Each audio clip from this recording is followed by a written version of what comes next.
আসসালামু আলাইকুম রহমতুল্লাহি ওয়া বারাকাতুহু। আশা করি সবাই ভালো আছেন। হয়তো বা ভাই সেটা ভালো নাই। আর আমার কথা হচ্ছে যে ছোট একটা বাচ্চা, এটা উনি মিজানুর রহমান আজাদকে নিয়ে কি বলল। ভিডিওটা সবাই মনোযোগ সহকারে দেখবেন। এটা দেশের সাথে, দেশের জন্য, আমার নিজের জন্য না। ভিডিওটা ভালো লাগলে লাইক সাবস্ক্রাইব করে নেবেন। এবং কি যে সমস্ত কথাগুলো হচ্ছে আমার নিজেরই কান্না থামায় রাখার মতো।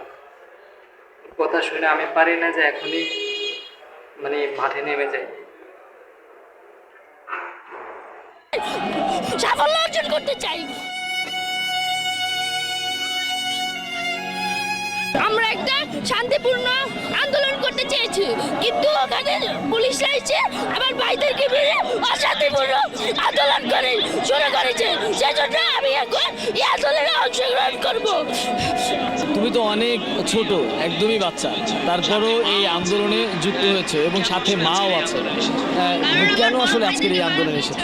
কারণ আমার বড় ভাইদেরকে মারা হয়েছে, আমার আবু সাইদকে মারা হয়েছে, রংপুরে আমার বড় ভাই আবু সাইদকে মারা হয়েছে। সেজন্য আমরা একটা শান্তিপূর্ণ আন্দোলন করতে চেয়েছি। তার মধ্যে পুলিশরা এসে আমাদের ভাইদেরকে মেরে একটা অশান্তিপূর্ণ আন্দোলন করতে চেয়েছে। আমাদের কথা তারা গুলি করলো কেন? আমাদের সন্তানদেরকে শান্তিপূর্ণ আন্দোলন করতে দেওয়া হোক, আর এই দাবি মেনে নেওয়া হোক, আর বিচার চাই আমরা, আর সরকারের পতন চাই, শেখ হাসিনা পতন হোক। লাগে না? না, আমার ভয় নাই, আমার মৃত্যুর কোনো ভয় নেই। ঘরেও যদি মরতে হয় বাইরেও মরি। বা পুলিশের আর্মিদের কাছে বলবো যে গুলি কর, আমাকে গুলি কর। বাবা, আজকে যে তুমি এই আন্দোলনে এসেছো, কেন এসেছো? কেন আমি আন্দোলনের বিচার পেতে আসছি। কার বিচার যেতে?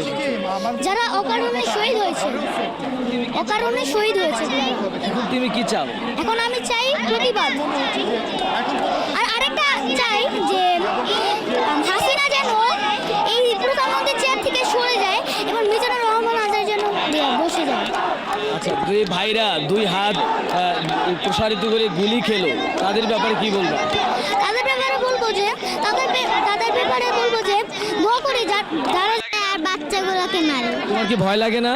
আমার ভয় লাগে না, আমার সাহস আছে।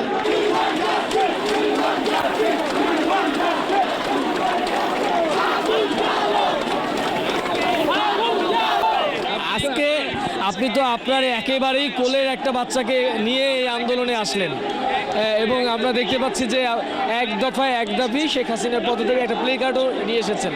আপনি যে এত ছোট একটা বাচ্চাকে নিয়ে এখানে আসলেন, ভয় লাগে না? ভয়কে আমরা করেছি জয়।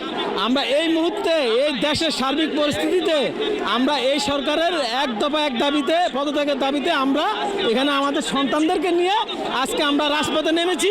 যতক্ষণ পর্যন্ত না আমাদের দাবি আদায় হবে এতক্ষণ সন্তানকে নিয়ে আসছি।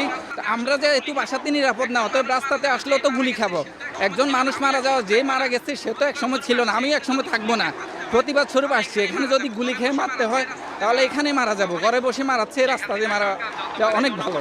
শেখ হাসিনার সরকার যতবারে জনগণকে উপহাস করতে সে মজা পায়। যেরকম শিক্ষকদেরকে বলছে তারা টায়ার্ড হয়ে তারপরে তাদেরকে নিয়ে বসবো। এ পর্যন্ত রাষ্ট্র চালাচ্ছে 15 বছর।